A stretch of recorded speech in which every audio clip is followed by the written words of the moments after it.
नाज़रीन किराम, अस्सलामु अलैकुम वरहमतुल्लाहि वबरकातुहू। अल्लाहुम्मा सल्लि व सल्लिम व बारिक अला सय्यिदिना व मौलाना मुहम्मदिन व आलिहि व अस्हाबिहि अजमाइन। सलातन व सलामुन अलैका या रसूलल्लाहि व अला आलिका व अस्हाबिका या शफीअना इंदल्लाह। सामीन मुहतरम, बाज़ अहबाब के इसरार पर नमाज जनाजा के बाद दुआ के ताल्लुक़ से चंद गुजारिशात लेकर हाज़िर खिदमत हुआ हूँ। अल्लाह तबारक व तआला हक़ समझने की और समझकर अमल करने की तौफ़ीक़ अता फ़रमाए। अल्लाह तबारक व तआला कुरान अज़ीम के अंदर इरशाद फरमाता है, उदऊनी अस्तजिब लकुम, मुझसे दुआ मांगो मैं कबूल करता हूँ।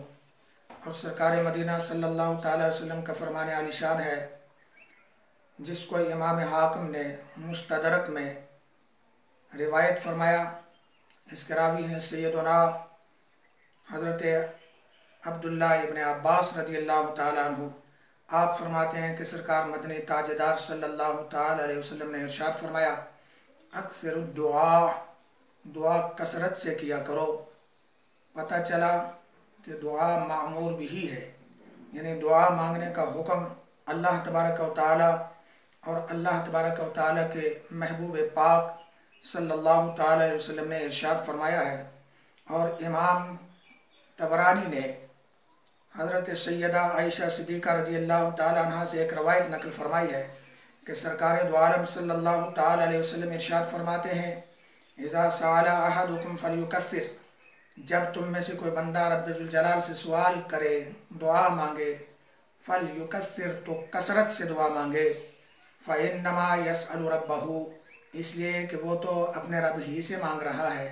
जब रब से मांग रहा है तो फिर कसरत से मांगे, इसलिए कि अल्लाह तबारक व तआला कसरत से दुआ मांगने वालों पर राज़ी होता है। अब रहा सवाल कि दुआ कब की जाए, किस लम्हे की जाए, किस वक्त की जाए। तो आइए सरकार दो आलम सल्लल्लाहु ताला अलैहि वसल्लम के हदीस पाक समाअत फरमाइए। इस हदीस पाक को इमाम तिरमिज़ी ने नवादिरुल उसूल में नकल फरमाया है। इसके रावी हैं सैयदना अनस बिन मालिक रज़ियल्लाहु ताला अन्हु। आप फरमाते हैं कि सरकार दो आलम सल्लल्लाहु ताला अलैहि वसल्लम ने इरशाद फरमाया, उतलुबुल खैर दहरकुम कुल्लुहु, कि ज़िंदगी भर हर लम्हे और हर वक्त हर घड़ी खैर मांगे जाओ।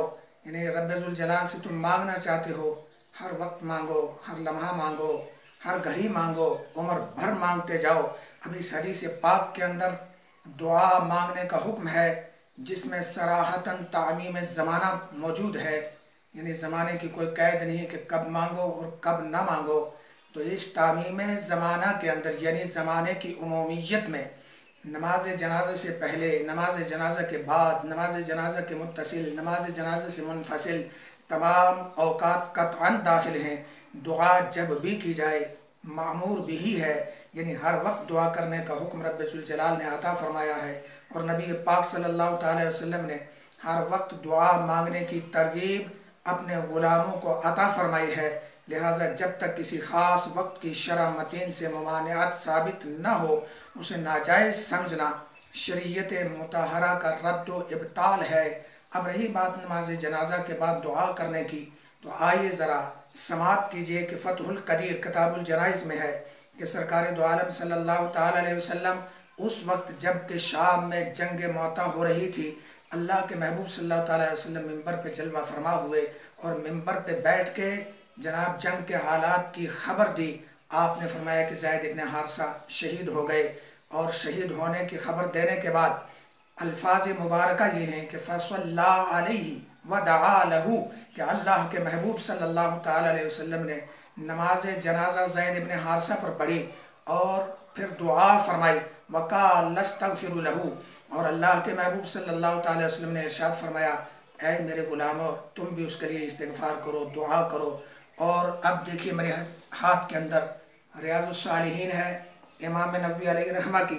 आप इस किताब के अंदर एक हदीस दर्ज फरमाते हैं, जिसके रावी हैं जनाब सैयदना अबू हुरैरा रज़ियल्लाहु ताला अन्हु।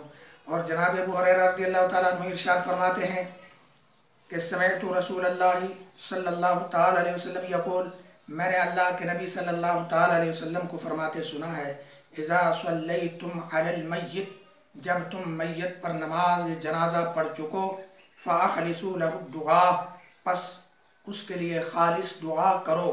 اس حدیث پاک کے اندر اذا صلیتم شرط ہے اور فاخلصوا له الدعاء جزا ہے، اور جزا ہمیشہ شرط کے مؤخر ہی ہوا کرتی ہے، لہذا ثابت ہوا کہ نماز جنازہ کے بعد دعا مانگنا یہ نبی پاک صلی اللہ تعالی وسلم کا فرمان عالی شان ہے۔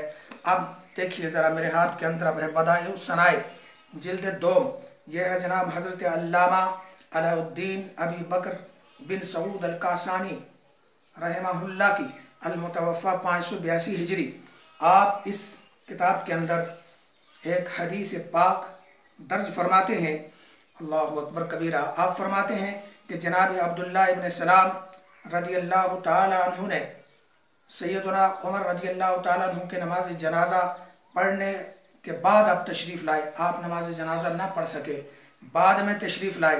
فلما حضر قال، جب آپ حاضر ہوئے نماز جنازہ پڑھنے کے لیے، تو باقی تو نماز پڑھ چکے تھے، حاضر ہوئے تو آپ نے فرمایا، ان سبقتمونی بالصلاۃ علیہ، اگر تم نے مجھ سے پہلے نماز جنازہ پڑھ لی ہے، یعنی ان سبقتمونی، اگر تم مجھ پر سبقت لے گئے ہو، بالصلاۃ علیہ، ان پر نماز جنازہ پڑھنے میں، یعنی تم نے مجھ سے پہلے نماز جنازہ پڑھ لی ہے، تو فلا تسبقونی بالدعاء لہ، تو آپ پر دعا آپ کے لیے مانگنے کے لیے مجھ سے سبقت مت حاصل کرو، یعنی نماز تو آپ مجھ سے پہلے پڑھ چکے ہو اور دعا مجھ سے پہلے مت کرو، تاکہ ہم سب مل کر دعا کر سکیں۔ پتہ چلا کہ نماز جنازہ کے بعد دعا مانگنے کا معمول صحابہ کرام رضوان اللہ تعالیٰ علیہم اجمعین سے چلا آیا ہے۔ میرے دوستوں اور بزرگوں، جو نماز جنازہ کے بعد دعا کا انکار کرتے ہیں، یہ تو چند دہائیوں کی پیداوار ہے، اور عرصہ دراز سے سرکار دو عالم صلی اللہ تعالیٰ علیہ وسلم سے بھی یہ دعا معمول ہے اور معمور بھی ہے، اور صحابہ کرام کا بھی اس پر معمول چلا آ رہا ہے۔ لہٰذا انکار کرنے والے کم از کم کوئی ایک حدیث، کوئی ایک نص، کوئی ایک دلیل ایسی دیں کہ جس میں سرکار دو عالم علیہ السلام نے ارشاد فرمایا ہو کہ نماز جنازہ کے بعد دعا جائز نہیں ہے۔ اللہ تبارک و تعالی عمل کرنے کی توفیق عطا فرمائے، اور یاد رکھیں کہ اہل حق کا ہمیشہ اس پر اتفاق چلا آیا ہے کہ نماز جنازہ کے بعد دعا کی جاتی رہی ہے، اور نماز جنازہ کے بعد دعا جائز ہے۔ اللہ تبارک و تعالیٰ کی بارگاہ میں دعا ہے کہ ہم سب کو حق سمجھ کر اس پر عمل کرنے کی توفیق عطا فرمائے۔ وآخر دعوانا ان الحمدللہ رب العالمین۔ السلام علیکم ورحمۃ اللہ وبرکاتہ۔